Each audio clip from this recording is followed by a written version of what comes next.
आगामी मुंबई ठाण्यासह राज्यामधल्या महत्त्वाच्या महानगरपालिका निवडणुका महायुती म्हणून लढवण्यावरती सकारात्मक चर्चा झाल्याची माहिती भाजपचे प्रदेशाध्यक्ष रवींद्र चव्हाण आणि उपमुख्यमंत्री एकनाथ शिंदे यांनी दिली आहे। काल नागपूरमध्ये रात्री उशिरा उपमुख्यमंत्री एकनाथ शिंदे आणि प्रदेशाध्यक्ष रवींद्र चव्हाण यांची मॅरेथॉन बैठक पार पडली।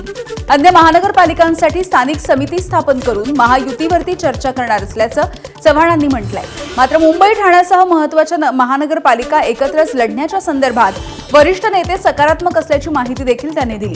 राष्ट्रवादी हा महायुतीचाच घटक पक्ष आहे, याकडे देखील त्यांनी लक्ष वेधलं। मात्र राष्ट्रवादीच्या सोबत कुठे युती करायची याचा निर्णय स्थानिक पातळीवरती समितीमध्ये घेतला जाईल असंही चव्हाणांनी स्पष्ट केलं आहे। 3 दिवसापूर्वी मुख्यमंत्री देवेंद्रजी त्याचबरोबर रवींद्र चव्हाण, बावनकुळे, मी स्वतः आमची एक बैठक झाली आणि त्या बैठकीमध्ये देखील येणाऱ्या ज्या निवडणुका महापालिकेच्या आहेत त्या महायुतीने लढण्याचा निर्णय झाला। रवींद्र चव्हाण भाजपचे प्रदेशाध्यक्ष आणि माझी देखील चर्चा झाली। या चर्चेमध्ये देखील महायुतीने लढण्याचा निर्णय झाला। मुंबई महानगरपालिका आणि प्रमुख महानगरपालिका यामध्ये कोणत्याही परिस्थितीमध्ये युती व्हायलाच हवी या मताशी सर्व वरिष्ठांनी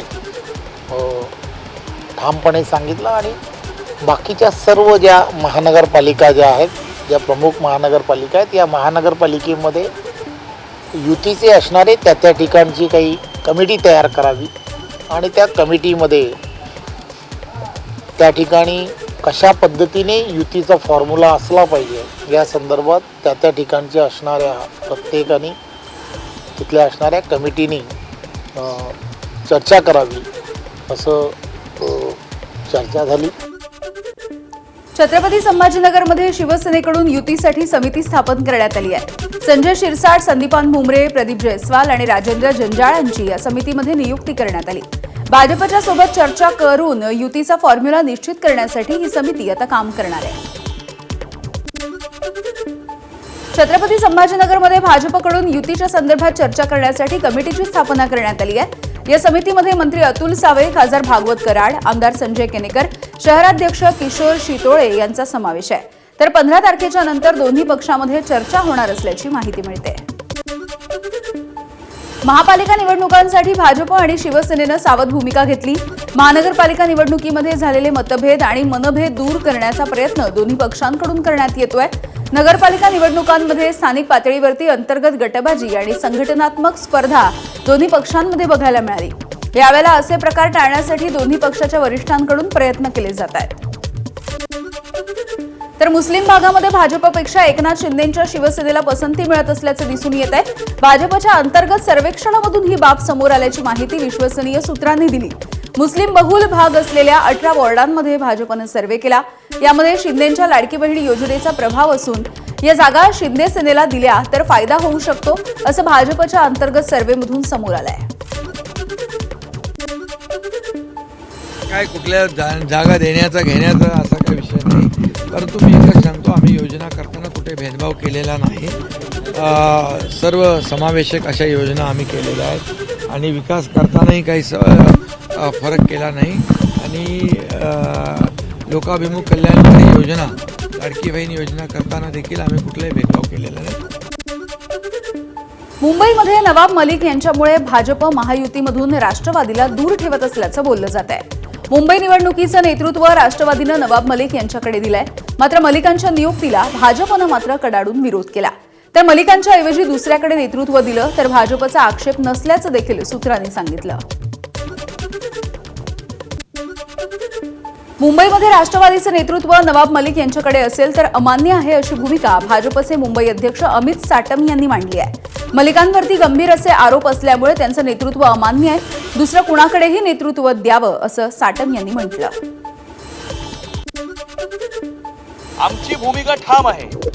नवाब मलिककडे जर नेतृत्व असेल तर भारतीय जनता पार्टी नवाब मलिकच्या नेतृत्वाखालील राष्ट्रवादी काँग्रेस पार्टी बरोबर कोणत्याही प्रकारची युती करणार नाही, कारण नवाब मलिकवर गंभीर अशा प्रकारचे आरोप आहेत, मनी लॉन्ड्रिंगचे आरोप आहेत, दाऊदशी संबंधाचे आरोप आहेत, राष्ट्रविरोधी देशविघातक शक्तींशी सलोख्याचे संबंध असलेल्या व्यक्तीबरोबर भारतीय जनता पार्टी कोणत्याही प्रकारचे काहीही संबंध ठेवणार नाही.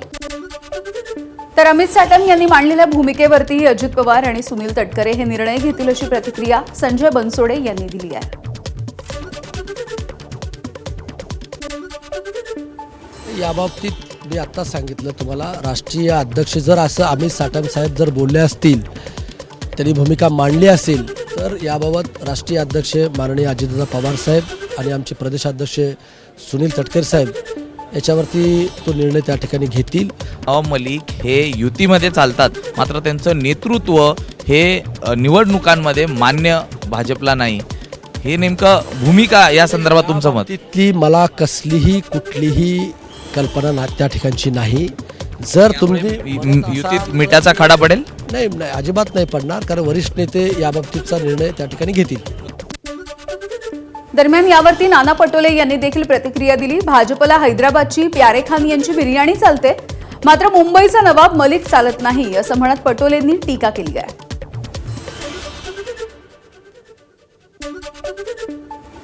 नागपूरचा प्यारे खान जो आहे त्याची बिर्याणी यांना आवडतं, पण मुंबईतला नवाब मलिक आवडत नाही. त्यामुळे हे भाजपचे दाखवायचे दात आणि खायचे दात हे आगळे वेगळे आहे. आणि मुसलमानाचा द्वेष हा फक्त हिंदुत्व आम्ही किती आमचं कडक आहे ते दाखवण्याचा एक प्रयत्न आहे, पण प्यारे खानची बिर्याणी यांना चालतं. बुलढाण्यामधल्या सगळ्या 10 स्ट्रॉंग रूमची सुरक्षा व्यवस्था वाढवण्यात आली आहे. 10 नगर परिषदांच्या मतदानाच्या प्रक्रियेचा टप्पा 2 डिसेंबरला पार पडला. यानंतर मशीन 10 ठिकाणी स्ट्रॉंग रूममध्ये ठेवण्यात आलं. प्रत्येक स्ट्रॉंग रूमच्या बाहेर एका वेळेला 25 पोलीस कर्मचाऱ्यांचा पहारा आणि सशस्त्र SRPFचे जवानही तैनात करण्यात आले. बुलढाणा जिल्ह्यातील 10 नगर परिषदांसाठी 2 डिसेंबर रोजी मतदान प्रक्रिया पार पडली आणि आता 21 डिसेंबर रोजी याचा मतमोजणी होणार आहे. खरं तर दरम्यानच्या काळात ही जी काही EVMs आहेत, जिल्ह्यातील 10ही नगर परिषदांची EVMs ह्या विविध ठिकाणी साठवून ठेवण्यात आलेले आणि मोठ्या प्रमाणात पोलीस बंदोबस्त या EVMच्या सुरक्षेसाठी लावण्यात आलेला आहे. सध्या मी खामगाव येथील या स्ट्रॉंग रूम समोर आहे. आपण जर का बघितलं तर या ठिकाणी CCTVच्या निगराणीत संपूर्णपणे हा परिसर व्यापण्यात आलेला आहे आणि मोठ्या प्रमाणात पोलीस बंदोबस्त या ठिकाणी आलेला आहे. जवळपास 25 पोलीस कर्मचारी आणि SRPFचे सुद्धा काही कर्मचारी या स्ट्रॉंग रूमची सुरक्षेसाठी तैनात करण्यात आलेले आहे आणि येत्या 21 डिसेंबर रोजी मतमोजणी होणार आहे आणि तत्पूर्वी या संपूर्ण स्ट्रॉंग रूमला CCTVचं सुरक्षा कवच देण्यात आलेलं आहे. खरं तर हे 21 डिसेंबरला मतमोजणी होईल, त्यावेळेस ही स्ट्रॉंग रूम उघडण्यात येईल.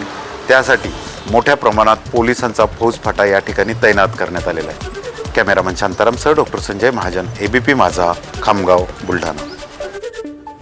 अकोल्यामध्ये EVM ठेवलेल्या स्ट्रॉंग रूमच्या बाहेर पोलिसांचा खडा पहारा आहे. स्ट्रॉंग रूमच्या बाहेर शांतता आहे. राजकीय पक्षांचे कार्यकर्ते स्ट्रॉंग रूमकडे फिरकत नसल्याचं देखील चित्र आहे.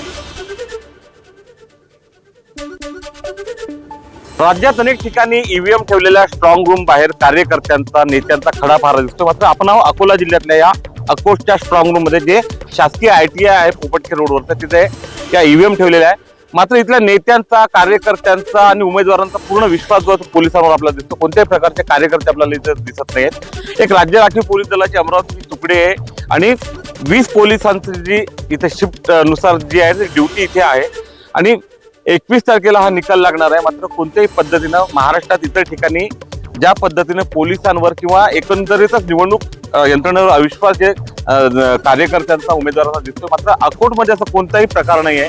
आपण पाहतोय की कोणत्याही कार्यकर्ता इथे तुम्हाला फिरकताना दिसत नाही आणि फक्त पोलिसांचा बंदोबस्त जो आहे तो खडा पहारा आपल्याला या ठिकाणी दिसतोय. उमेश अलोणे, ABP माझा, अकोट, अकोला. जळगावच्या चोपड्यामध्ये 20 मिनिटांसाठी स्ट्रॉंग रूमच्या बाहेरचे CCTV कॅमेराचा जो डिस्प्ले होता तो बंद पडला असा प्रकार घडला. मात्र यानंतर शिवसेनेच्या उमेदवारांसह कार्यकर्त्यांनी संतापही व्यक्त केलाय. त्यांनी डिस्प्ले बंद पडल्याचा प्रकार तात्काळ पहारेकरांच्या लक्षात आणून दिला. यानंतर CCTVचा डिस्प्ले सुरू करण्यात आला. राज्य निवडणूक आयोगानं महानगरपालिका निवडणुकांच्या प्रारूप मतदार याद्यांवरती हरकती निकाली काढण्यासाठी 15 डिसेंबरपर्यंत मुदत वाढवून दिली आहे. नाशिक महानगरपालिकेकडे 9,000 हरकती प्राप्त झाल्यामुळे या सर्व हरकतींवरती कारवाई करण्यात येतेय. दुबार नावं असलेल्यांना महानगरपालिकेकडून नोटिसा बजावण्यात येत असून सुधारित मतदार यादी तयार करण्याची मोहीम अंतिम टप्प्यात आल्याची माहिती सध्या देण्यात येते. पूर्ण आयोगाच्या निर्देशानुसार हरकतींची जागेवर जाऊन पडताळणी करण्यात आलेली आहेत. त्यापैकी काही लोकांच्या नोटिसा काढून आपण सुनावण्या पण घेण्यात आलेल्या आहेत आणि या हरकतींवर कारवाई करून अंतिम मतदार यादी ही आयोगाच्या निर्देशानुसार 15 तारखेला प्रसिद्ध करण्यात येईल. यवतमाळच्या आर्णी तालुक्यामधील काँग्रेसच्या अनेक पदाधिकाऱ्यांनी आमदार राजू तोडसाम यांच्या नेतृत्वामध्ये भाजपमध्ये पक्षप्रवेश केलाय. नागपूरमध्ये प्रदेशाध्यक्ष रवींद्र चव्हाण यांच्या उपस्थितीमध्ये हा पक्षप्रवेश झाला. त्यामुळे ऐन जिल्हा परिषदेच्या निवडणुकांच्या तोंडावरती काँग्रेससाठी हा एक मोठा धक्का मानला जातो. सोलापूर महानगरपालिका निवडणुकीसाठी भाजपनं इच्छुक उमेदवारांची यादी मागवली. सोलापूरमधील 102 जागांसाठी भाजपमध्ये तब्बल 750 पेक्षा अधिक इच्छुकांनी अर्ज केलाय. सोलापूरमध्ये भाजपनं स्वबळाचा नारा दिला. त्यामुळे संपूर्ण 102 जागा लढवण्याचा भाजपचा निर्धार असून मोर्चेबांधणी करण्यात येते आहे. पिंपरी चिंचवड महानगरपालिकेमध्ये राष्ट्रवादी आणि भाजपची युती अशक्य असल्याचं बोललं जात आहे. भाजप आणि अजित पवार यांच्या राष्ट्रवादीकडून एकमेकांना युतीच्या संदर्भात अजून कोणताही प्रस्ताव दिला गेलेला नाही. शिवाय दोन्ही पक्षांमध्ये युतीबाबत कोणतीही चर्चाही झाली नसल्याची माहिती मिळते. मात्र असं असलं तरी शिंदेंच्या शिवसेनेशी युती करण्याच्या संदर्भात राष्ट्रवादी आणि भाजपमध्ये चर्चा सुरू आहे. दुसरीकडे अजित पवार यांच्या राष्ट्रवादीला शरद पवार यांच्या राष्ट्रवादी काँग्रेसकडून युतीच्या संदर्भात प्रस्ताव आल्याची माहिती मिळते. त्यामुळे अजित पवार यांच्या राष्ट्रवादीकडे शिवसेना आणि पवारांची राष्ट्रवादी असे 2 पर्याय उपलब्ध आहेत. त्यामुळे पिंपरी चिंचवडमध्ये भाजप आणि राष्ट्रवादी स्वतंत्र निवडणूक लढवण्याच्या मानसिकतेमध्ये आहे. मात्र वरिष्ठ पातळीवरून महायुतीमध्ये निवडणूक लढवण्याचे आदेश आले तर युती करू अशी भूमिका राष्ट्रवादी आणि भाजपच्या शहराध्यक्षांनी घेतली आहे. अजितदादा देवेंद्र फडणवीस आणि शिंदे साहेबांनी जर ठरवलं तर मग तो आदेश अंतिम असणार आहे. त्यामुळे महायुती होऊ पण शकते, परंतु अशी चिन्ह काय आतापर्यंत दिसून येत नाही आहेत. त्यामुळे आम्ही स्वबळावर निवडणूक लढण्याच्या हिशोबाने आम्ही आमची पूर्ण तयारी केलेली आहे. तर इथून मागे पण मी सांगितलं होतं की गेले 25 वर्ष राष्ट्रवादीचा हा बालेकिल्ला राहिलेला आहे. त्यामुळे हा बालेकिल्ला पुनश्च आपल्याकडे घेण्याच्या अनुषंगाने आम्ही पूर्ण तयारी केलेली आहे. स्थानिक लेवलला महायुतीचे पक्ष आपल्याबरोबरचे आहेत, त्यांच्याबरोबर थोडं आपल्या चर्चा ठेवून महायुतीच्या संदर्भात काही 2 पावलं समोर नेऊन चर्चा होईल. त्यासाठी आम्ही आमची कोर कमिटी करतो. आमची कोर कमिटी त्यांच्याशी बोलेल आणि त्याच्यातून एक स्टेप पुढे जाऊन समजा काही जागांवरती कशा पद्धतीने जाऊ शकतो.